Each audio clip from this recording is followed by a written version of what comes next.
Magandang araw mga kalapatids.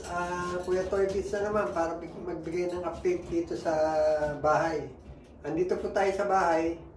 Kaya gaya po na sinabi ko nung nakaraan update ko po sa inyo, na pagka pinagsama-sama ko na, pinag-pair ko na itong mga ating mga breeder,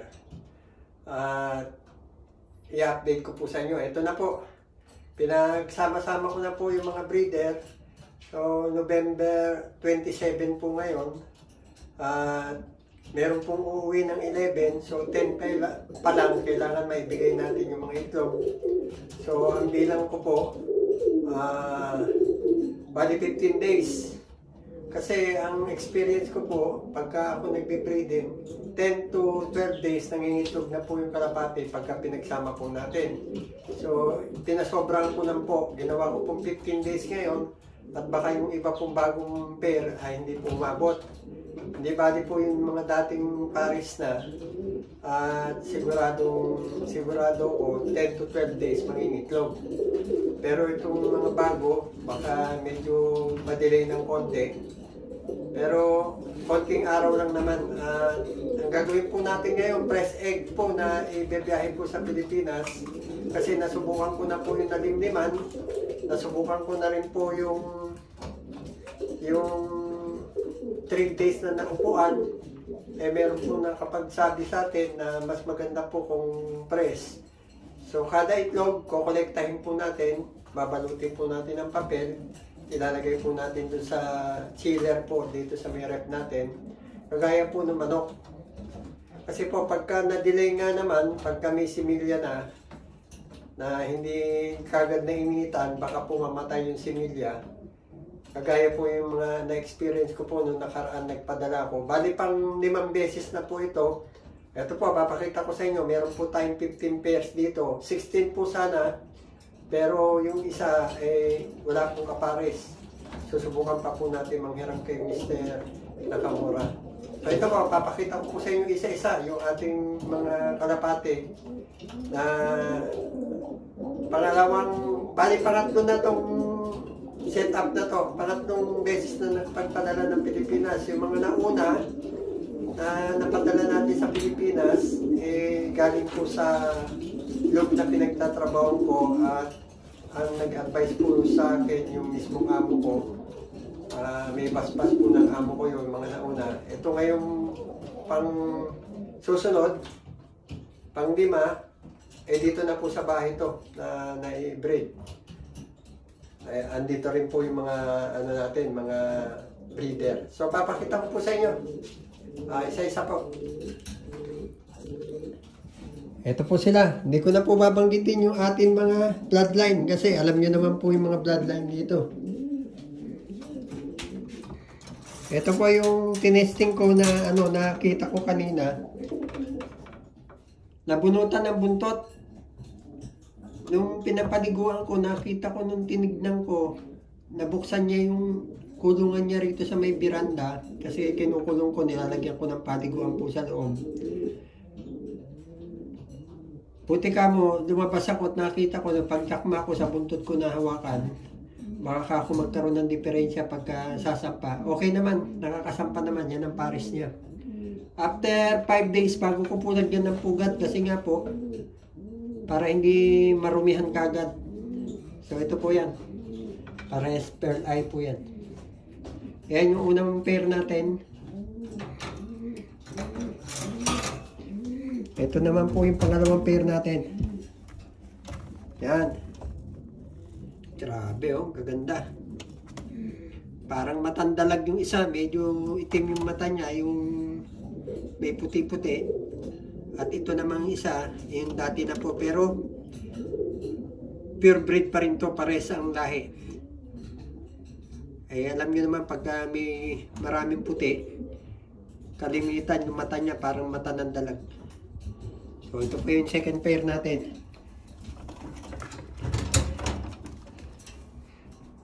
Nabago po yung setup natin sa ating kulungan. Tinanggal ko na yung individual na 6 na butas. Tinanggal ko muna. So ito kasi Dala-dalawa sila. Ito po yung ating pangatlo. Yan oh. Grabing gaganda oh. Yan yung hen, lalo na yung hen oh.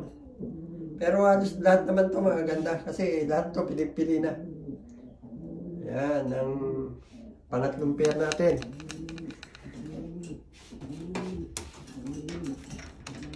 Ito pa yung pangapat.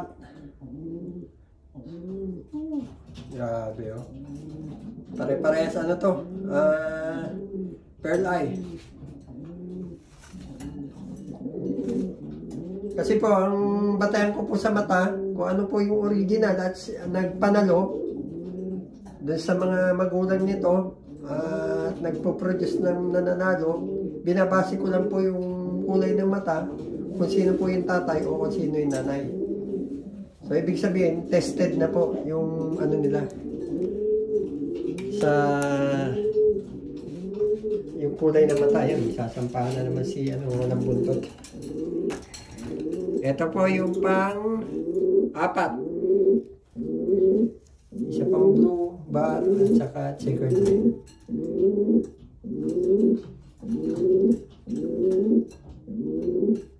Karamihan po checkered kasi yung amo ko, yung ano niya, yung original niya, checkered. Ito naman po yung pang-anim.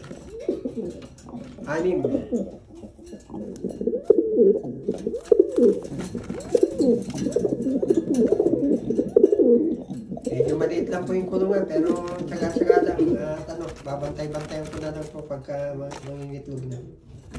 Kalalagay ko lang to kanina. Pang-anim.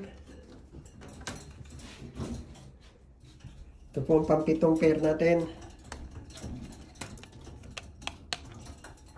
Blue bar ulit, saka checkered. Ako, kung nandito lang po kahit mahahawakan nyo itong mga kalapat nito. Sasabihin nyo mga the best. Kasi nga po, sa dami ng seleksyon, sa dami ng kalapati, sa pinagpilian ko nito.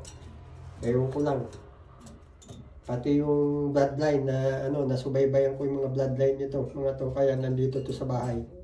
Matagal ko na pong pili ito. Buti naman, tinupad naman ng amo ko yung kanyang pangako, nabibigyan ako ng ibon, ito na po sila. Gusto kong iuwi ito, naka-ready na nga po yung lagayan nito mga to, pero wala nga tayong mahirap po mag-uwi, kaya asa na lang tayo sa itlog.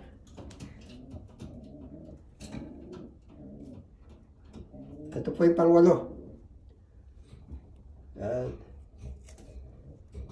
Ang cock po dito, itong brown. Ito po yung hen, yung may singkit na naman.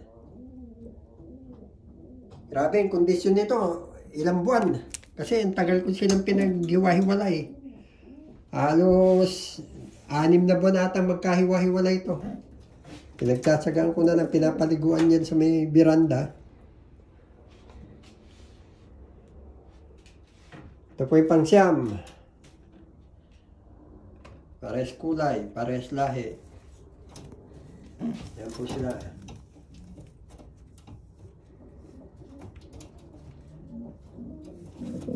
Sa ibang dog po ito galing.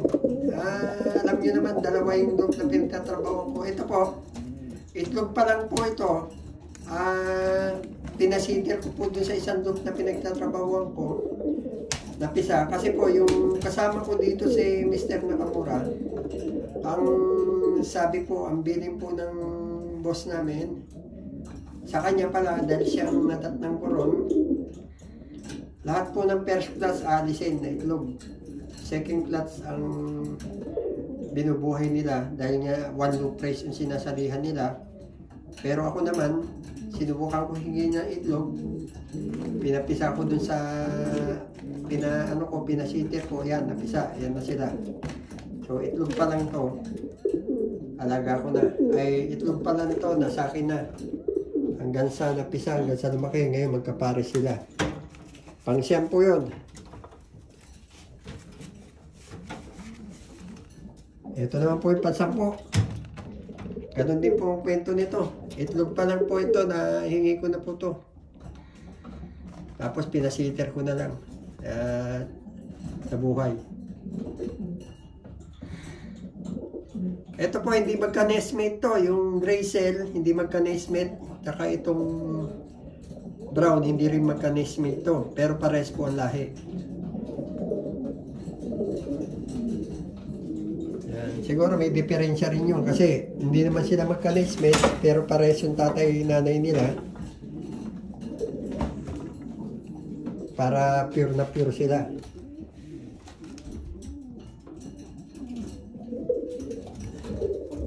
Pang ilan na yun? 1, 2, 3, 4, 5, 6, 7, 8, 9, 10. Ito po pang 11. Pares na naman brown. Yun o. Yung hen yun nasa taas. Ito yung cup. Kaya kunin natin yung taas natin. Yan.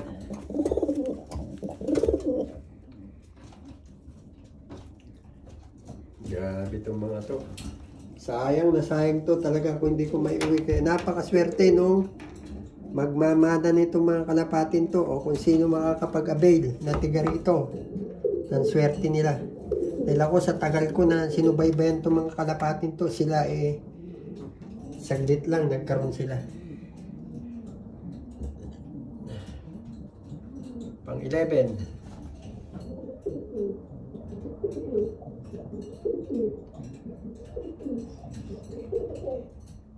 Ay, pang 12 pala to, pang 12 na.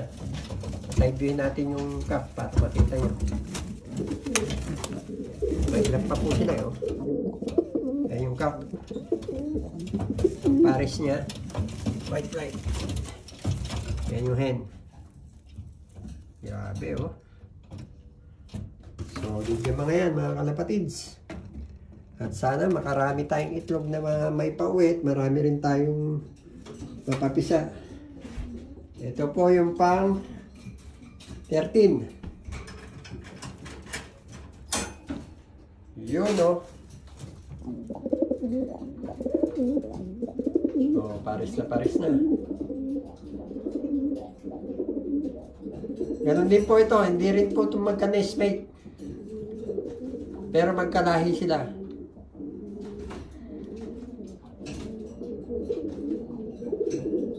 First clutch and then second clutch. Yan.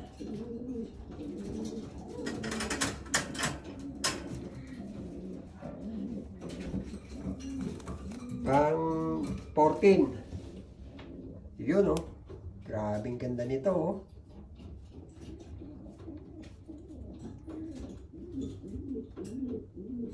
After 5 days, lalagay ko na po yung itlogan. Nandito na sila eh. At ito naman po yung pang 15.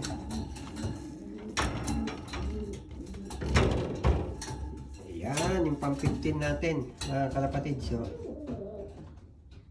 ito po yung gift bird ni Mr. Nakamura sa akin. Kaya yung sing-sing niya ay may sensor. Yun naman pong isa, iniram ko lang po yan. Doon kay Mr. Nakamura. Ito pares na ano to. Itong isa kay Mr. Nakamura, binayback niya to, finisher po to ng OLR. Yan. Ito naman pong isa, winner po ng 450 kilometers ni Mr. Hayashi. Binigay po sa atin. So ito pong pagbabanggayin natin, pares may lipad. Yung mga iba naman po, puro stock bird lang eh. Yan. Ang bloodline po, alam po natin ang bloodline nito. Pero hindi ko na po babanggitin. Ito po yung walang pares.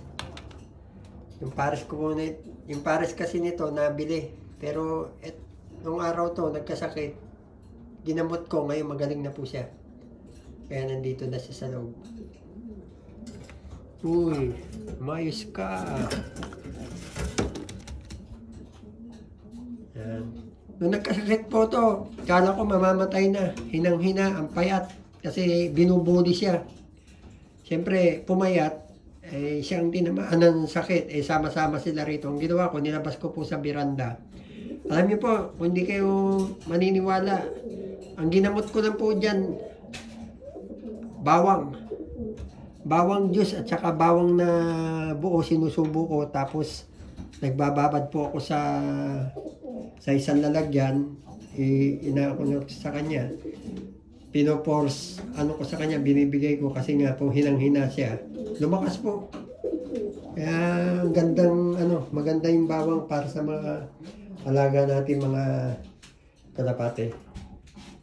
So ito po sila, ayan po ang setup natin ngayon. Ito po yung mga special natin. Kaya malalaking kulungan nila. Sana makarami po tayo ngayong mapisa. Hindi naman po kasi karamihan po na napadala natin sa Pilipinas sa mga itlog. Hindi po sila nawa 100% na napisa. Kasi nga po, alam niyo naman po ang bagahe sa atin, hinahagis-hagis. Nababasagan tayo, tapos nakakalog ng gusto. Nagtutukaan. Ganyan lang yan mga yan. Pero pagka pares na yan at nasasampahan na nila, hindi na mag-aaway yan. Ayun.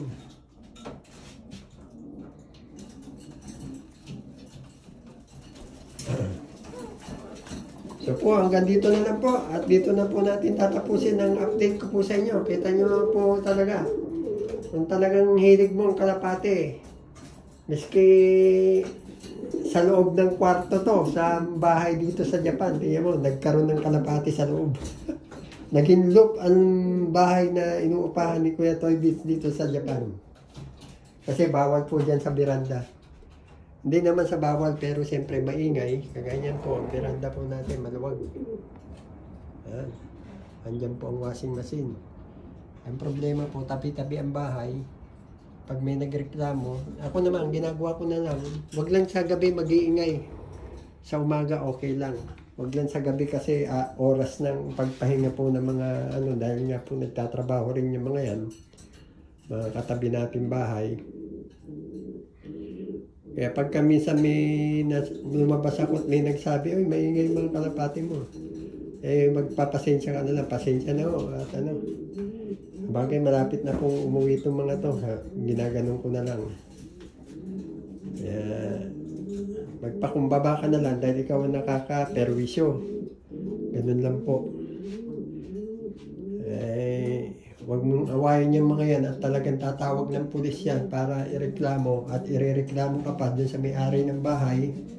At yung may-ari naman ng bahay ay talagang palalayasin ka. Yan. So hanggang dito na lang po. Dito na po natin tatapusin ang ating maiksing update po sa inyo sa araw na to. At papakita ko po sa inyo, susunod na update na po ito. Pagka nilagay ay may mga itlog na po sila. At bago ibiyahe sa Pilipinas, ang mga itlog, papakita ko rin po sa inyo hanggang sa makarating sa Pilipinas. So, ayun lang po. Maraming pong salamat. Like, share, and subscribe na lang po. Arigato po. Maraming pong salamat. Bye.